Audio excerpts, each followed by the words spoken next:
ഒന്നാം സമ്മാനം കിട്ടിയതിന് അച്ഛൻ എന്താ വാങ്ങിത്തരണ്ടേ? അത് പിന്നെ അച്ഛാ, എനിക്ക് ഒരു ക്രയോൺസ് വാങ്ങിത്തരോ? പിന്നെന്താ, മോൾക്ക് വാങ്ങിത്തരാലോ. അച്ഛൻ പോയിട്ട് വരുമ്പോ ക്രയോൺസും മിഠായിയും ഒക്കെ വാങ്ങി വരാട്ടോ. കുറച്ച് സമയങ്ങൾക്ക് ശേഷം, മോളെ, അമ്മുകുട്ടി, വേഗം വാ, അമ്മ ഭക്ഷണം എടുത്ത് വെക്കാം. ആര് വിളിക്കുന്നുണ്ടല്ലോ? ആരായിപ്പോ? ഫാത്തിമാത്താണെന്ന് തോന്നുന്നു. ഫാത്തിമാത്ത, എന്താ ഫാത്തിമാത്ത?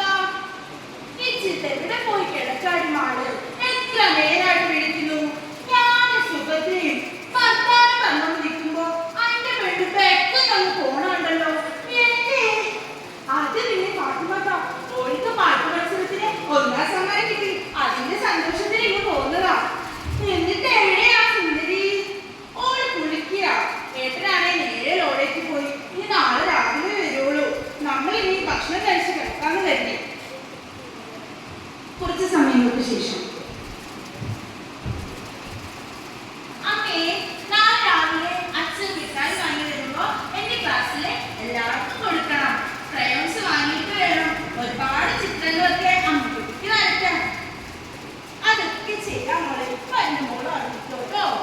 ആരാരോ ആരാരോ അച്ഛൻ്റെ മോളാരോ അമ്മയ്ക്കോ നീ തേനല്ലേ ആരുടെ വല്ലി പോലെ.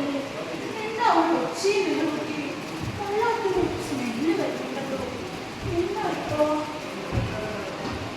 ഫാത്തിമാത്ത, ഫാത്തിമാത്ത, അയ്യോ, ഫാത്തിമാത്തന്റെ വീട് കാണുന്നില്ലല്ലോ. എന്താ ഇപ്പോ? ഇവിടെ അത്രയും വെള്ളം കയറി. മോളെ, അമ്മുകുട്ടി, മോളെ, എഴുന്നേക്ക് മോളെ, മോളെ എഴുന്നേക്ക് മോളെ. അയ്യോ, അയ്യോ, ആരെങ്കിലും ഒന്ന് ഓടി വായോ.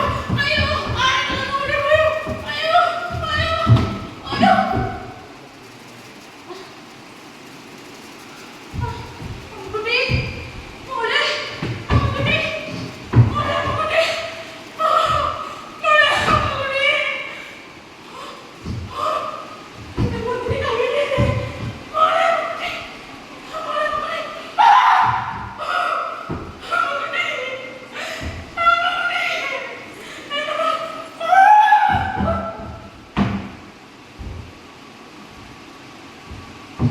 നമസ്കാരം.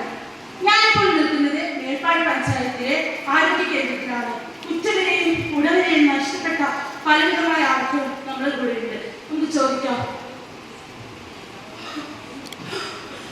എന്ത് പറയാനാണ്? ഒക്കെ പോയില്ലേ? എന്റെ അമ്മുകുട്ടി, എന്റെ ഭാര്യ ഒക്കെ പോയില്ലേ?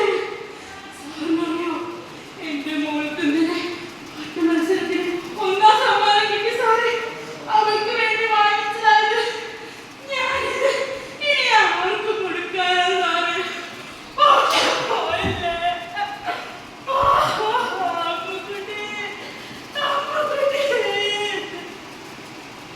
കണ്ടില്ലേ ഇവരുടെ നിസ്സഹായാവസ്ഥ? ചൂരൻ മരയ്ക്കായി നമുക്ക് കൈകോർക്കാം. ശരീരഭാരങ്ങളും മൃതശരീരങ്ങളും സുഗന്ധ ലിപികളിൽ കുത്തിവെക്കുന്നതിന് പകരം വെറും ഒരു കോൺക്രീറ്റ് കഷ്ണത്തിൽ നമ്പറുകൾ മാത്രമായി അവശേഷിക്കുന്നു. ചൂരൻ മരയ്ക്കായി നമുക്ക് കൈകോർക്കാം. ഇവരാരും കുടുംബമില്ലാത്തവരായിരുന്നില്ല, കുട്ടികളില്ലാത്തവരായിരുന്നില്ല. എല്ലാം ഉണ്ടായിട്ടും ഒരു രാത്രി കൊണ്ട് എല്ലാം നഷ്ടപ്പെട്ടവർ. ഇനി ഒരു ദുരന്തവും നമ്മെ വേട്ടയാടാതിരിക്കട്ടെ എന്ന ശുഭപ്രതീക്ഷയോടെ നന്ദി, നമസ്കാരം.